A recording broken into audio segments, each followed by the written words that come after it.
ચમકીએ, ઉગતા સૂર્યને આવકારીએ, પંખી બની ગગને ઉડીએ, આભને આંબવા ભેળા થઈ જઈએ. આવો એક એવા સંબંધમાં જીવીએ. આ પંક્તિઓ લેખીની સાથેના મારા અતૂટ સંબંધને સૂચવે છે. આજે લેખીની સામાયિકના 50મા અંકના વિમોચન પ્રસંગે ઘણું બધું યાદ આવે છે.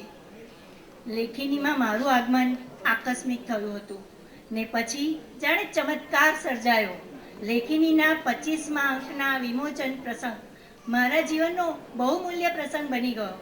તે દિવસે મારો પ્રથમ નવલિકા સંગ્રહ કોરી આંખો ભીનાઉ પ્રગટ થયો હતો. આમ લેખિનીના સહયોગથી સાહિત્ય જગતમાં મારો પ્રવેશ થયો. મનના કોઈ ખૂણે વાર્તાનું બીજ પડેલું હશે. લેખિની દ્વારા આ બીજ અંકુરિત થયું. મારી સંવેદનાને પ્રગટ કરવાનું સશક્ત માધ્યમ બની લેખિની. મારી સામે સાહિત્ય જગત ખુલતું ગયું. અપૂર્વ આનંદ સાથે શબ્દોના વિશ્વમાં વિહરવા મળ્યું. લેખિની એ કોઈ દિવ્ય શરીર છે. તેમાં જોડાયેલ અમે સર્વે તેના અવયવો છીએ. તો એનો આત્મા છે મિનળબેન. અહીં સૌ પોતપોતાને ભાગે આવેલું કામ હળી મળીને કરે છે. તે ફક્ત અમારા સ્નેહી મિનળબેનને આભારી છે. તેઓ સતત અમને પ્રોત્સાહન પૂરું પાડે ને ભૂલ હોય તો સમજાવે. સમયની સાથે લેખિનીની સંપાદક સમિતિની સભ્ય બની. આ એક તદ્દન જુદો અનુભવ થયો. એનો ફાયદો એ થયો કે હવે ક્યારે પણ કંઈ લખવું હોય તો શબ્દકોશ સાથે રાખું છું. આ ચીવટ લેખિનીએ આપી. લેખિની સામાયિકમાં અવારનવાર નવા પ્રયોગો થતા રહે છે. પડકાર.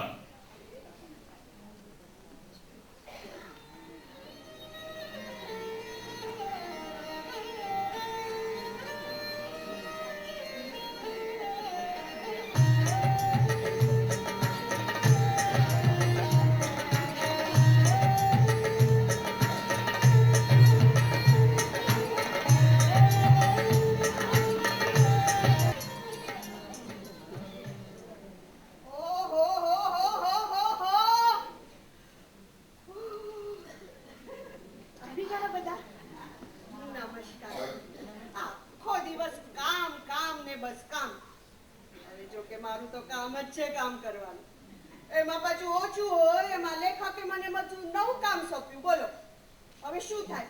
ના તમે જ કહો લેખકને આપણાથી ના પડાય. તમે જ કહો લેખકને ના પડાય.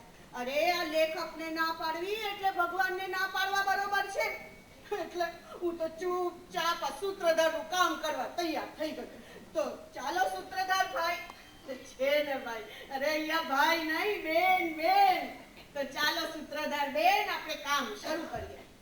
હા, તો સૌથી પહેલા પરિચય. આમ તો આ ઘરમાં મુખ્ય 3 જ લોકો છે ને પાછી મારો જ પરિચય આપવાનું ભૂલી ગઈ. મારું નામ છે શાંતિ. પણ મને મૂગા લખતા જ નથી આવડતી. બોલો. હા, આ પણ જુઓ આ સૂત્રધારની જોબ તો પાર્ટ ટાઈમ હો. બાકી મારું મુખ્ય કામ છે આગળનું કામ કરવાનું. એટલે હું છું આગળની કામવાળી બાઈ. લાગતી નથી? ક્યાંથી લાગુ? આ લોકો મને આ ઘરનો એક ભાગ જ ગણે છે.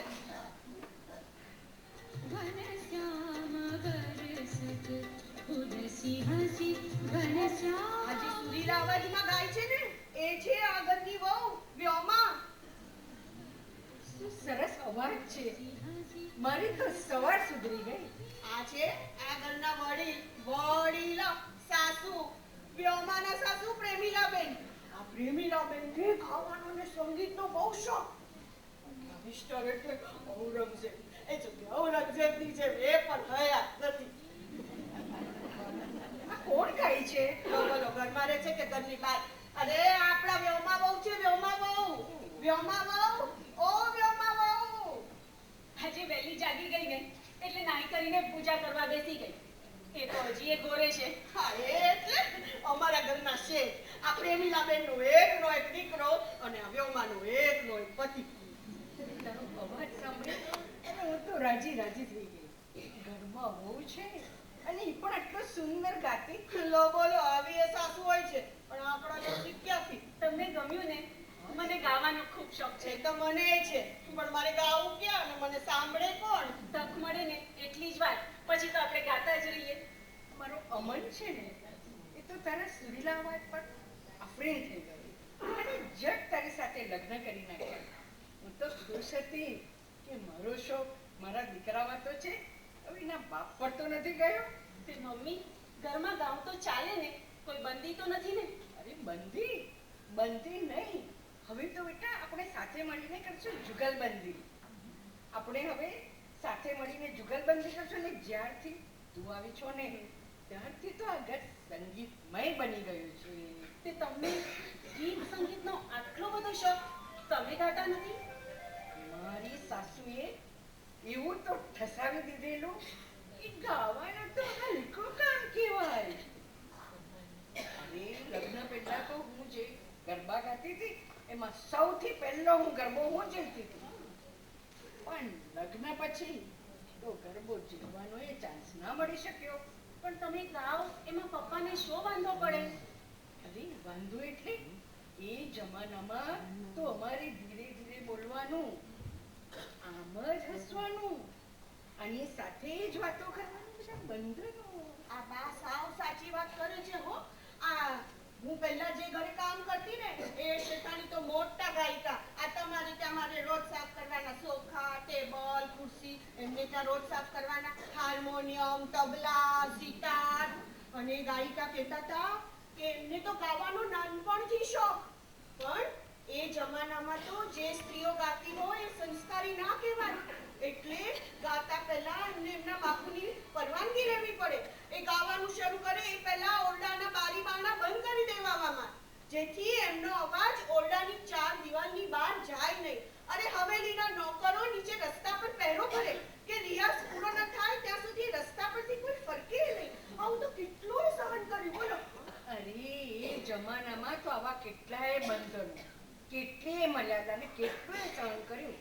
પણ તે પેલા પુરુષો પૈસા ખર્ચીને બહારની બાઈઓ પાસે ગીતો સાંભળવા જતા, તેનું કાંઈ નહીં. તમે તમારા મમ્મી પપ્પાને આ વાત ન જણાવી? અને મારું કોણ સાંભળે? મારા મા બાપ પણ મને એવું જ કહેતા હતા કે હું ગાયા વગરની તો શું રહી ગઈ છું અને એવા તાઇફા વેડા કરવાની શી જરૂર છે? તે પેલા પુરુષો શાને આવા તાઇફા વેડા કરતા હતા, પૂછવું તું ને? અરે એ જમાનામાં આવું બધું પૂછાતું નહીં. આજે તો એ વાતને વર્ષો વીતી ગયા છે અને હવે તો સમય પણ બદલાયો છે. બદલાયો નથી, આપણે બદલ્યો છે. સમય કદી જાતે નથી બદલાતો. હું સ્કૂલમાં ભણતી ને ત્યારે મહર્ષિ કર્વેના જીવનનો એક પ્રસંગ મારા પર ખૂબ પ્રભાવ પાડી ગયો. કર્વેએ વિધવા સાથે લગ્ન કર્યા હતા અને આમ કરી જમાનાને નારાજ કર્યા. મુસ્લિમ મિત્રને ત્યાં બ્રાહ્મણથી જમવા ના જવાય. એમની વહુએ કહ્યું આપણે સમાજમાં રહેવાનું છે. ત્યારે કર્વેએ કહેલું વાક્ય મને હંમેશ માટે યાદ રહી ગયું. એમણે કહ્યું સમાજ છે એટલે હું છું એમ નહીં, હું છું તો સમાજ છે એમ સમાજથી ડરે ના જીવવાય. કોઈકે તો પ્રયત્ન કરવા પડશે ને. તારી વાત સાચી, પણ અમલ કરવો કઠિન છે. અરે મમ્મી, હવે હું આવી ગઈ છું ને જુગલબંધી કરવા. તમે મારી સાથે ગાશો ને, તમે સાથે આવશો ને તો ગમે તેવા કપરા પ્રશ્નનો આપણે ઉકેલ લાવી દઈશું. અરે 9 વાગી ગયા. 9 વાગી ગયા? અમરને જઈને જગાડું નહીં તો ચા નાસ્તો કર્યા વગર ઓફિસે દોડશે. શાંતિ. અરે શાંતિ, ઓ શાંતિ.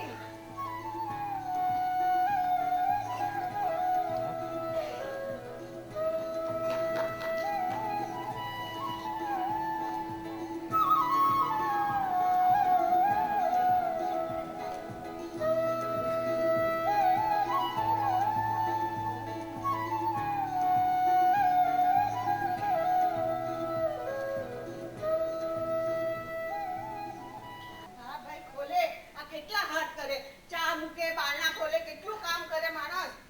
અરે વ્યોમા છે ઘરે? હા છે. જેથી બોલાવને જરા. હા આવો આવો, હા, બેસો. આ છે અમારી નવી સિરિયલ વર્ષા. ગમે તે ચેનલ પર ગમે તે સમય અમારે ત્યાં ટપકી પડે છે. વ્યોમા, એ વ્યોમા. જોયું ને, આ અમારા વ્યોમાબેનની ખાસ બેનપણી હો. આ ટીવી સિરિયલના રવાડે ચડી ગઈ છે એટલે ટીવી સિરિયલની વાર્તાઓ લખે છે. વ્યોમા, વ્યોમા કેટલી વાર છે? મને મોડું થાય છે. જોયું ને તમે, છે થોડી ચાપલી, પણ ચાલે. હા, શું વાત છે?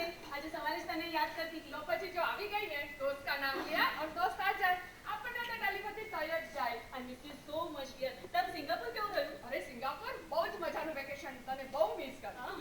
અરે સારું થયું તું આવી ગઈ, મારે તારું ખાસ કામ હતું. મારે પણ તારું જરૂરી કામ હતું. અમરીશભાઈનો ફોન આવ્યો હતો. અરે મને પણ એમનો ફોન હતો ને, મારે તને એટલે જ મળવું હતું. 23મી માર્ચે સાંજના 6 વાગે આપણો કાર્યક્રમ નક્કી થઈ ગયો છે. વાવ, પણ બધી વાત તો બરાબર કરી લીધી છે ને? હા, મેં એમને કહી દીધું કે મને શો બુકિંગની વિગતો, સ્પોન્સર લેટર અને એડવાન્સ ચેક બધું જ મોકલાવી દેજો. ઓહ, યુ સાઉન્ડ વેરી પ્રોફેશનલ. તમે સાથે તો ચાલવું જ પડે ને.